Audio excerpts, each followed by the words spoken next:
to yet another exciting episode here at Science MASHARIKI. Each and every Monday we bring you some exciting gossip. Wednesday we have some guests, and on Friday we have to review some of the music that are making headlines. So I will be your host today, KHENDI in the building, and I have my sign language interpreter with us, JD Fuller. Today we're ready to bring you the gossip that has been happening here in Kenya throughout the week. So please engage with us on all our social media platforms, where you can find us on Facebook.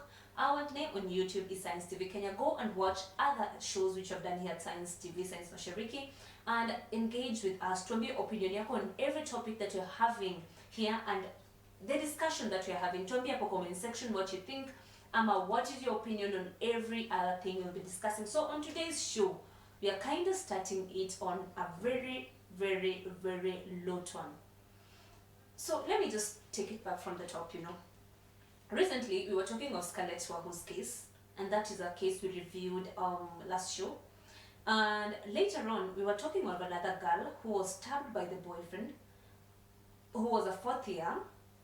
And now we're talking of a recent incident which has just happened, where this girl has been mutilated. Ametolewa mikono, kichwa na miguu, zote ziko kando. Most of these cases are happening in Airbnb. So I want us guys to have that discussion, as in what is happening. You see, we're looking at it in very different forms. Unaona? Kwa sababu this girl going to an Airbnb and having this case happening, miguu ziko kando, mikono ziko kando, kichwa iko kando, mwili uko kando. This is very terrifying. Alafu, this case came to social media and every other person is giving their opinion and what they think about what should happen. And before I get to the morals and us talking to girls and all that, what is happening, guys?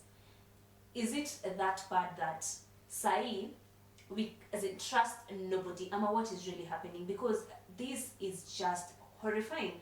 You see, in Scarlett's case, we had CCTV footages that were able to show us those people going in and them coming out, but we've not had any case. And I really want to commend the police officers on how they've handled this case. At least this time they've taken this place as a crime scene and everything has been put to perspective. That was not something we saw on Wahu's case. And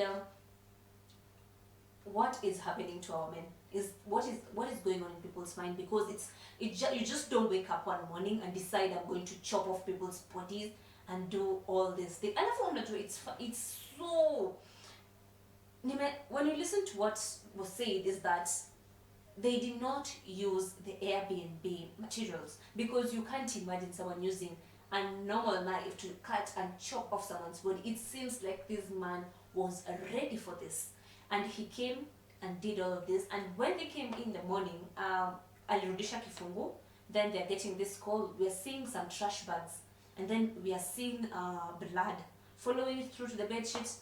It's the body found. The same sheet is a 24-year-old female. I don't know how they've been able to identify the age, and I don't think any news imetuambia the female the victim in this case. And we have not also talked about the man's whereabouts. So this brings me to the question of what we've been seeing on social media. Let me start with the criticism, which is mbona mtu akuje social media aanze kusema ati this linking this to prostitution and saying people have to pay for their as in, why are we even saying that? You have to remember, these are our parents, our sisters, our siblings, our relatives, and this is happening and affecting a family, an immediate family. This person had a family who are now grieving for this, and then we come to social media and be so insensitive about it, because this is trending like wildfire. People are saying Kenya is now a femicide place. No female is safe. No.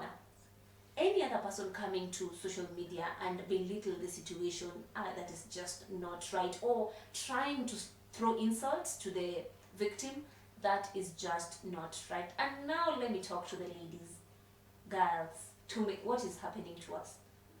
Because at the end of the day, after Scarlett's case, we thought that none of us or no woman is going to take any risk in meeting any person.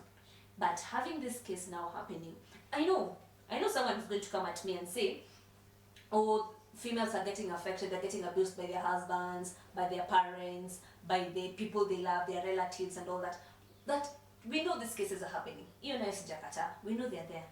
Lakini, after his incident, Should we wait for a third, are we going to get another one within a span of a week or 2 weeks? As in, it's just 15 days into a new year to January, we are already hearing. These are around 4 cases, because we had another one where a lady threw herself from the balcony in Langata. That case, I did trend sana, but these 2 cases are trending so much. Girls, because I was looking at some comment section and some females were saying, I'm just from advising my cousin or my niece or my younger sister or my relative. Nini imefikaje hapa? Because if these cases are happening from strangers, that is just a way for us to stop meeting all the strangers, because it's just not worth it. That's one. 2, these cases which you're hearing, people had an argument, they were in a relationship, and then this happened. At least we know how these 2 people are relating, and then all these comments which are coming here to criticize females, saying it's about prostitution, it's about the money, it's about getting things they don't want to work hard for. Guys, all those comments should just stop. And if you have a guy in your phone book, in your phone, or your friend who is able to come and say like she deserved it, you need to block that person and start running, because maybe PIA hayupo sawa. And girls, let's start taking these precautions. If you are a female, we've just had this case happening. This is the 2nd case. Let's not allow ourselves to hear the 3rd thing. You know, there are lots of theories happening. Someone is saying this is Niger boys, it's maybe rituals, maybe these things happen. Truly, these things happen. Easy vitu zote tumepost social media. Alafu, it's funny how this guy came and said, oh, females, it's not a must. Hiyo pesa unaweza pata vingine, watu wengine wameenda kuwork Saudi Arabia, and we were the same people criticizing girls who were going to Saudi Arabia to work because of the torture and the type of the things they go through there. Unaona, hiyo humiliation yote, hiyo kupressing, it's just too much over there. So if that's an option which you're coming to bring to the table, guys, we already got that off the table. We're advising people to at least get the local jobs that we have. Okay, I don't know. My head is now all over the place because of this case, and it's just bad. So guys, let's start taking caution.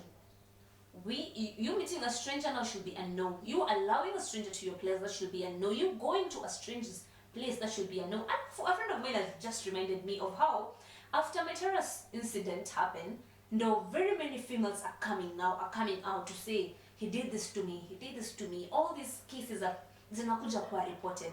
Why were you, when all we needed to hear all these cases being reported before? Maybe if 1 or 2 or 3 females would have reported it earlier, then hatungekuwa na incident site tukiongelea story ya wahu. No. But all these females waited until this case imefika to this level. No, mnakuja, you're coming out to speak. No, we're in 2024. If it's about domestic violence, we are to, don't wait for tomorrow. So if you're a female and you're going through domestic violence, hey, we don't want to hear another case. Kama hizi zilikuja kutenza. That should just work. If it's about abuse, let's go report. And our police, the government system, tafadhali. History a door for you guys to take action. Corruption for you to take action. No. We have to, lazima stop. If someone comes and reports, I actually need the help of a police officer. At least kuwa na yo to serve this person, protect them. Because tutaenda wapi tena. This incident has happened. This is the 2nd incident. So if you're a female and we get to hear a 3rd incident, let's not allow ourselves to hear that. Don't allow nobody to your place. Don't allow yourself to go meet a stranger I don't know where. And I really pray if they're using rituals, because if not, this is just too much. And it's so sad we're seeing all these things happening. And it's even more sad that someone would come and say it's about the money, so they deserved it. Remember, this might be your sister, your friend, your relative, your cousin, or any other female you value in your life. All these people, remember, anything can happen to anyone. So guys, I hope you stay tuned. I hope you're enjoying every other gossip that you're having here at Science MASHARIKI. With me, your host KHENDI in the building, and we have my sign language interpreter today, Jedida Wafula. So guys, let me just get straight to another gossip that has been happening. You see, we have social media, tunonanga ama celebrities, ama the content creators. They come out, they have maybe wanakujanga wana trend, then after some time tunasikia oh they don't have anything. Amerudi back kuomba watu kila mahali on social media, and we don't like such incidences. So recently Maureen, she is a content creator and an actress, alikuja, yeah, after she got the money she was like, I'm not just going to spend everything and just be there. She happened to open a business ya PS, which was actually looking pretty well and it was doing so well. Tell me why she has to wake up one morning and find that the imebreakiwa in and every other valuable thing has been stolen. We know price ya PS moja ni around 150k. Aujaongeza screen. These things are super expensive. Meaning she actually invested a lot of money for her to get this business up and going. Then for people to just come and steal from her, and then we move on regardless. I just don't know. That was super sad, and we will see her breaking down because she was just not able to handle the situation. It was too heartbreaking. But people on social media apparently were even asking for the pay bill, and I hope each and every person mwenye ameona hiyo post amekuwa able to send a little contribution to her so that she can actually bounce back, because this is super sad. So, and it's funny how these stories we get to hear them on social media all the time, all from our friends. You have a business, people break in, people steal. You have a business, people. This thing is just super hard. I don't know if we have to blame it on the economy, the inflation that we have, but it is just too sad and it is just too much. Let's hope she gets to bounce back and gets her business back and up and running again, because 2024 we fall, wake up, dust off, and we got to move. Let's make that a promise for us as a new year resolution. So guys, let's at least switch kidogo from all these sad stories that have been making headlines, and let me tell you, Kenyans decided to bash someone. So there's this girl. She picked her phone. Let me start with that. She picked her phone. She pressed record, and she started recording a content saying, imagine I was on TikTok, I was scrolling through, then I found someone alive na ako kwa nyumba ya mabati. Then she was there criticizing watu wenye wanaishi kwa nyumba ya mabati, akisema wanatoa pesa ya bundles, wanatoa ring lights, nini. Where? Now Kenya ni kina nani? It's like we were just waiting to bash someone. Because I remember the first video I saw after seeing that Mabati video was this guy who took the video and actually gave us a house tour of his Mabati house.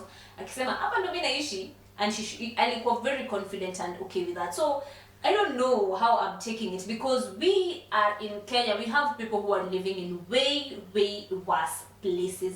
Acha wewe sinyo tuna complain Mabati. Enda mali majengo. Kuna watu wanaishi nyumba ya matope. Matope, you think you're in the village. Na so unajua village sasa wamedevelop, their houses are looking okay. The poverty level. So me personally, I'm just taking it in one way. Every other person coming to criticize this girl say, nakwambia watu wameamua kumcriticize, wamemwambia vitu mingi mbaya. But what I'm just saying to this girl, you are supposed to be empathetic to people, because people go through a lot of things. You don't know why someone is actually living in that Mabati house. You will not understand why we have people who are living on the streets. Maybe you don't know we have people living in some places kwa hizo nyumba za matope. We have people who have nothing in their homes, and we actually even see in different countries how it's super hard.